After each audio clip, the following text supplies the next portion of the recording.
অখিলবাবু, বিভিন্ন মাধ্যম দিয়ে আমাদের কাছে খবর আসছে যে আপনাকে আর ক্ষমা চাওয়ার জায়গাতে নয়, সরাসরি নির্দেশ আপনি পদত্যাগ করুন।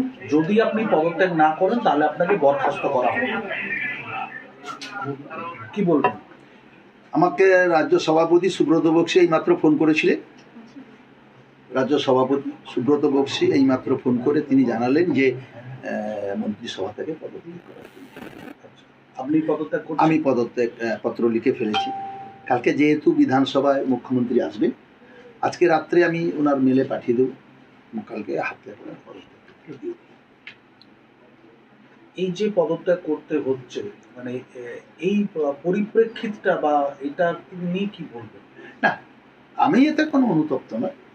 আমি কালকে যেটা ফিশারি ফরেস্টের আধিকারিককে বলেছি, সেই কথাটা উত্তেজনায় বসে বলেছি, তার জন্য আমি অনুতপ্ত। কিন্তু আমি পদত্যাগ করছি, আমি কোনো অনুতপ্ত নয়। কারণ আমি মানুষের জন্য লড়াই করতে গিয়ে হয়তো কোথাও ভুল করে ফেলেছি, কিন্তু লড়াই আমার জারি থাকবে।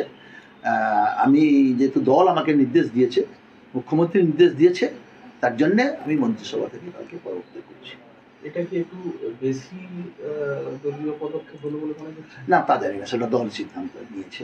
দল যখন নিয়েছে নিশ্চিতভাবে তার উপরে তো কথা বলার, এবং আমাদের সর্বোচ্চ নেত্রী মুখ্যমন্ত্রী এবং তিনি অল ইন্ডিয়া তৃণমূল কংগ্রেসের চেয়ারপারসন, তিনি নির্দেশ দিয়েছেন, তার বাইরে আর কিছু হয়।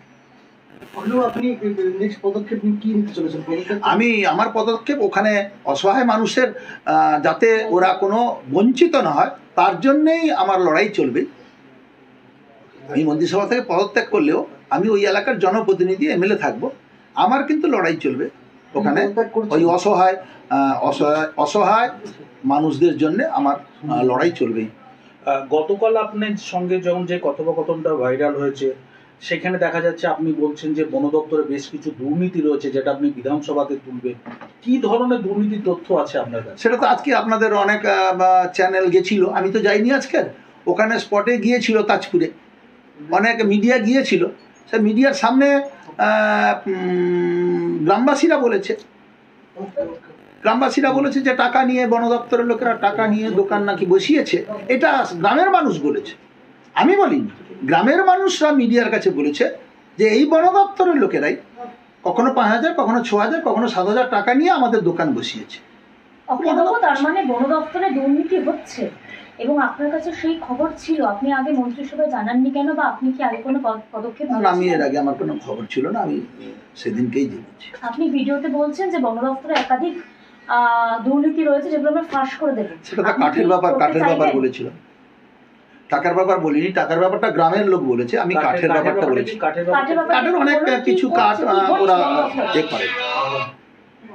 কাঠের ব্যাপারটা কাঠ অনেক সময় যেগুলো অকেজো কাঠ, শুকনো কাঠ সরকারি ঘরে আসার কথা, তা বিক্রি করে নিয়ম কানুন মেনে, পদ্ধতি মেনে সেগুলো বিক্রি করে যে টাকা পয়সা সরকারের কাছে জমা দেওয়া দরকার, সেক্ষেত্রে অব্যবস্থা আছে। অখিলবাবু, একটা বিষয়, এই যে দল এই সিদ্ধান্ত যেটা নিল, তার সঙ্গে কি তার আগে কি আপনার সঙ্গে কোনোভাবে দল কথা বলেছে যে কোন পরিপ্রেক্ষিতে আপনাকে বলতে হয়েছে, বা আপনি বলেছেন, বা আপনি কেন বলেছেন? দল কি এটা আপনার কাছে না, দল আমার কাছে জানতে চায়নি কি পরিস্থিতিতে হয়েছিল, কিছু জানতে চায়নি।